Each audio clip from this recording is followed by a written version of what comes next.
by an observant fly on the wall of their marriage. After nearly 3 decades of marriage, countless red carpets, 3 kids, multiple TV shows, and at least 10,000 cups of coffee shared between them, mostly Kelly's, one would assume that Kelly Ripa and Mark Consuelos have cracked the code on eternal love. But even after all this time, Ripa has something to say, a non-negotiable. A line in the sand. Don't even try me. Yes, she has a deal breaker. And it might not be what you think. In an interview that began with casual banter about empty nesting and ended in deep marital truths, Kelly sipped her almond milk latte, leaned forward with that signature mischievous sparkle in her eye, and said, "Honestly, if Mark ever did this one thing, I'd have to reconsider everything. I mean, 30 years or not, there's only so much a woman can take." At this point, jaws in the room dropped. Was she about to confess a long-harbored grievance? Was Mark hoarding her hair products? Did he forget to compliment her heels one too many times? No, it's the toothpaste, she said, dead serious. A marriage made in morning talk shows. To understand Kelly's deal breaker, one must first understand the organized chaos that is the Ripa Consuelos household.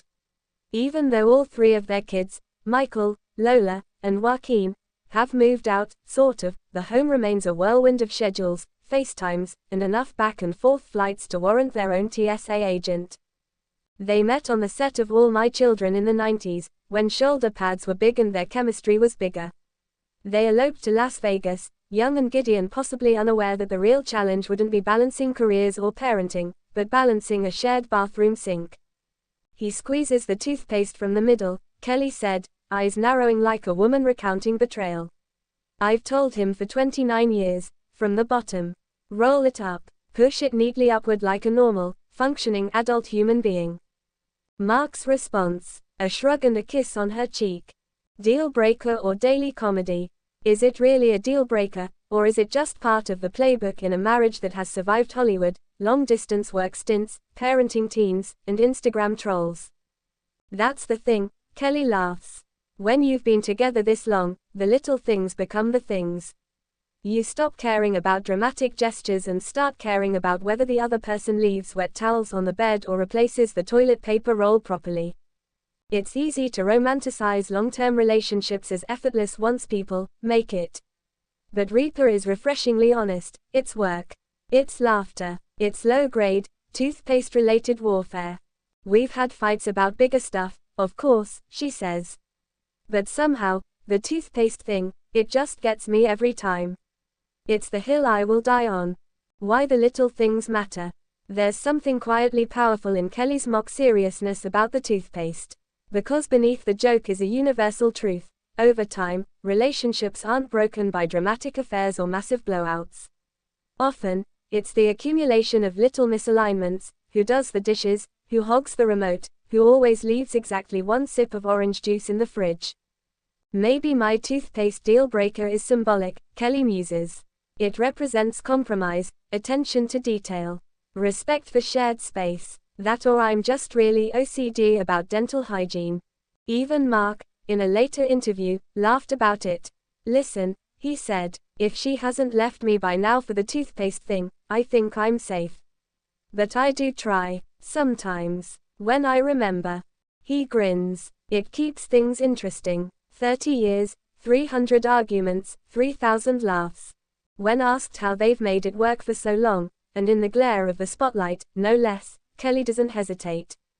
Humor, she says, always. We laugh, even when we're annoyed. Especially when we're annoyed.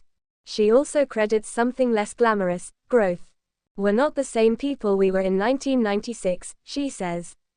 We've grown, changed careers, raised a family, supported each other through loss, burnout again, and now, the horror, parenting adult children. They've also stayed curious about each other. She says they still talk for hours, even if it's just about the latest episode of a show or what TikTok trend their kids are mocking today. We're still discovering things about each other, she says. Like the fact that Mark has, apparently, always hated cilantro. I just learned that last year. How is that possible? Love in the details. So, is the toothpaste thing really a deal breaker? Probably not. But maybe that's the beauty of it. In long-term love, the little things can break you, or they can become part of your shared language. An inside joke, a lifelong argument that never gets resolved, but keeps the rhythm of the relationship alive. I don't need grand romantic gestures, Kelly says. Just squeeze from the bottom. That's all I ask. Then she laughs. Okay, and maybe pick up your socks once in a while. Is that so hard? The real deal. In a culture obsessed with breakups, scandals, and the next celebrity divorce, it's comforting, even inspiring, to see a couple like Kelly and Mark still figuring it out in real time. Not because they've nailed perfection, but because they haven't. They've chosen to keep showing up. Keep laughing. Keep debating toothpaste. And maybe that's the real deal. So here's to 30 more years of middle squeezed tubes, shared coffee, side-eye glances, and the kind of love that survives everything, even the bathroom counter.